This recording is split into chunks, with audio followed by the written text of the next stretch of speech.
I grew up in the church. I remember on Sunday mornings, my grandmother would dress me in my Sunday go-to-meeting clothes and my patent leather shoes and my coat and hat, and we'd ride the train from Brooklyn to Harlem to go to church. And we went to church all day long on Sunday. So for the better part of my life, I just realized that church was the place that I needed to be on Sunday. But church for me didn't have to be a building, it didn't have to be a temple. I didn't have to leave my house. I make it my business on Sunday morning to drop into my heart, that place where I can commune with God. And that for me is the greatest church of all. At the Awakenings Conference in Freeport, Bahamas, we took people there, not just to a church service, but to home, the church of their heart. Please join us. I want to share with you this morning. Yesterday I was glad we had the afternoon off because I stayed in my room and I asked God what was the message I was supposed to bring for you today. You know, I love the process of integrating and bringing the word in a way that enriches people's lives. And I can bring it from anywhere. I happen to be bringing it from the Bible today because that's what God gave me to bring. And I love the Bible. It's my story. It's my story and I love it. So I was given 3 scriptures to share with you today. I'm going to share those and then give you just a brief little message today because I know we want to get to breakfast on time. Amen? Yeah. I'm going to start in Ecclesiastes. Now don't feel bad if you ain't Bible studied, Bible trained. I'm reading in the New Living Testament. It ain't that King James thing because that thing will hurt you. Get hurt up in there with the plucketh and the smoteth. So I'm going to give it to you plain English, all right? You can check it when you go home. Get online, go to thebible.com and check it. Ecclesiastes 3:11 says, God has made everything beautiful for its own time. He has planted eternity in the human heart, but even so, people cannot see the whole scope of God's work from beginning to end. Perhaps the beautiful days of the American way of life as we know it has come to an end. Perhaps, maybe, maybe not, could be, who knows. But whatever is going on in the world today, we can't see it from beginning to end. So these forecasts that people keep making about it's going to last this long or that long, it'll be over, it's going to get better before it gets worse, worse before, we don't know any of that to be true. And we find support for that now in Ecclesiastes 6:10. 6:10, look it up when you go home. Everything has already been decided. It was known long ago what each person would be. So there's no use arguing with God about your destiny. You understand? I read that when I realized I was going to have to give up my house. And well, no use arguing about it. It's done. So that must mean that there's something better coming along. That's where I had to get to. Because it's already done. So me running around trying to get a refinance or you running around trying to get a refi, it's already done. Now I got to lean into God and see what's coming. Because I can't see it from beginning to end. That's what 3:11 told us. But I do know this, and I say this all the time. I know the least that God can be to us is good. That's the least. Now can you imagine what the greatest is? Then I look to Ecclesiastes 11. Because sometimes when all of this stuff is going on in our life, we get so preoccupied with it. We start dancing with it, and we build condos and townhouses to our problems.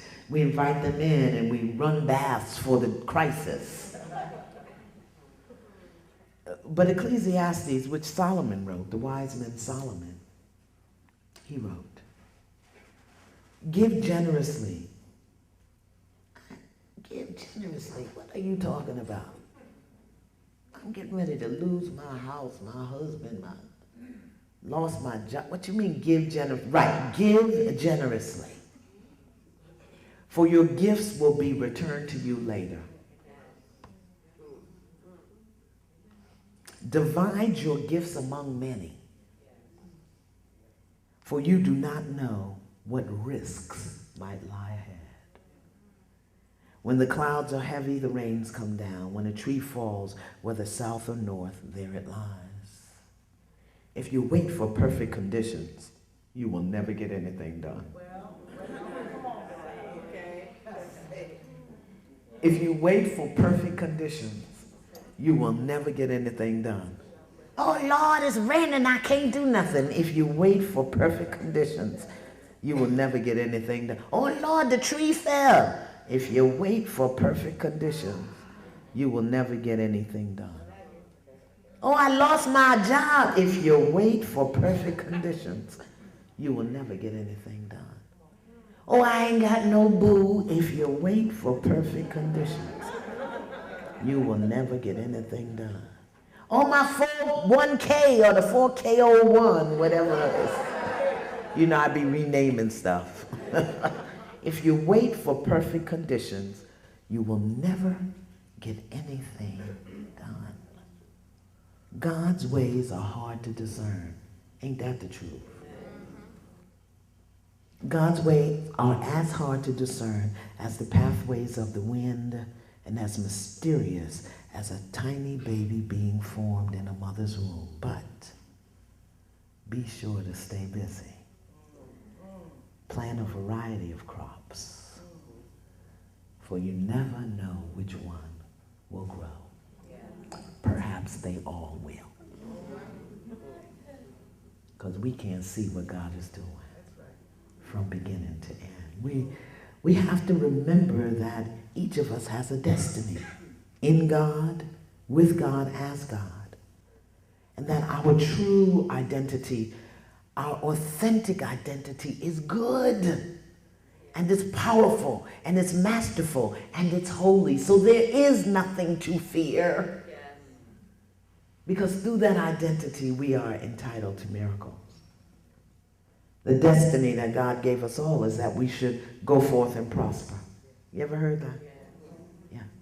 Go forth and prosper. And that destiny takes us beyond the government, beyond the stock market, beyond the dysfunction we may have been born in, beyond the things that we've told ourselves to keep ourselves limited.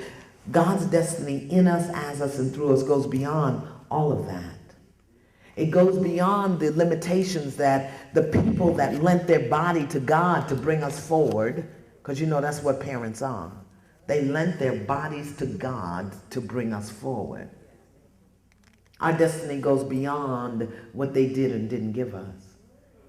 The destiny that God has for us sees the need and knows the opportunity. The destiny that God has for us is about abundance. A prolific, elegant, exponentially increasing manifestation of all things good. That's what abundance is. A sufficient amount of whatever is needed for the need as it arises. That's what abundance is. That's our destiny in God. And any lack that we perceive anywhere in our life is a function of our belief in the scarcity of God's divine presence and activity. It ain't about God not having it. It's our belief that it's not there. Any lack. Now, right now on the planet, in this perception of lack and limitation, God is looking for abundant-minded people to work through the challenges of the world. He didn't say you had to have some manifestation of abundance. He's looking for abundant-minded people, people that can see the divine activity and the goodness and the greatness and the destiny of God in all things at all times. The need to meet the challenge. That's what God is looking for. And it begins by saying, whatever I have is enough to meet the need